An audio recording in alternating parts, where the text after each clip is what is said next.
Here are a few things that most Canadians don't realize are still colonial. The maps we use, the borders we drew, the land ownership model itself. Most of us grew up thinking these things were just normal, neutral, how the world works. But they're not. They come directly from colonial systems, and they still shape the country today. For example, the entire idea that land must be owned in order to be valued, that's a European concept that arrived here with the settlers.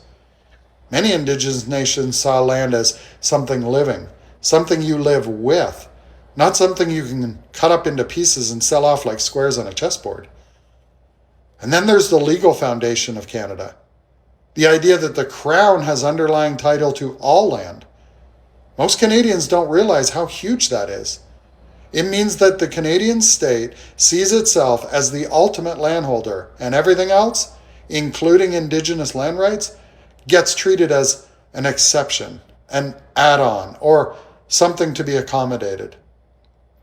That's colonial.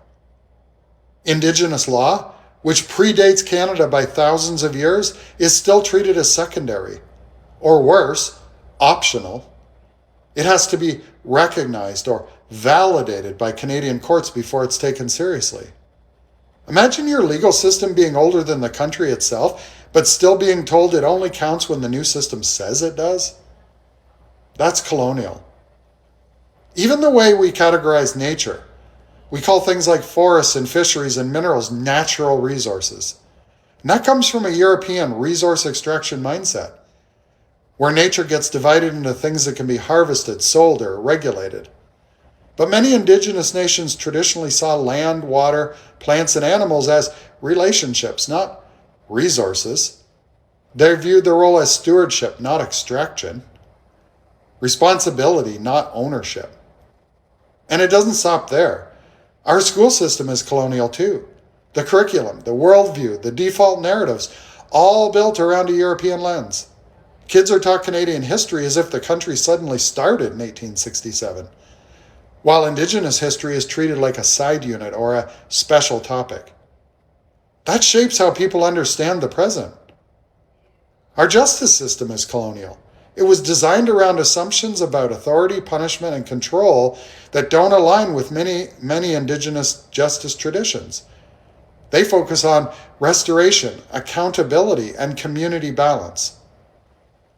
So when people say the system wasn't built for Indigenous communities, that's what they mean, because it literally wasn't. Our government model is colonial too. Parliament, provincial boundaries, land treaties interpreted through British law, all built with the clear intention of replacing Indigenous governing structures, not working alongside them.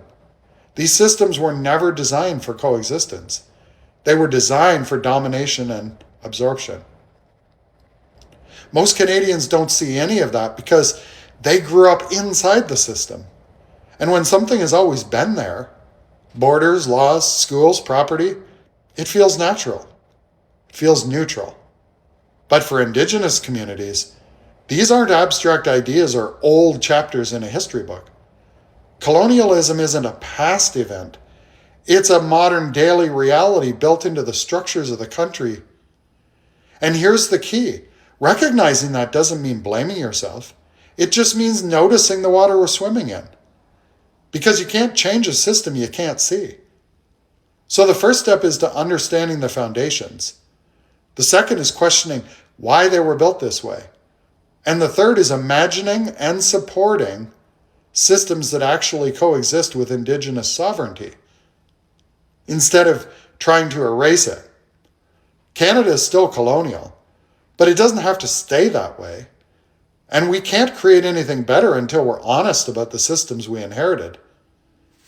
Peace out. And if you're not already following me, you should.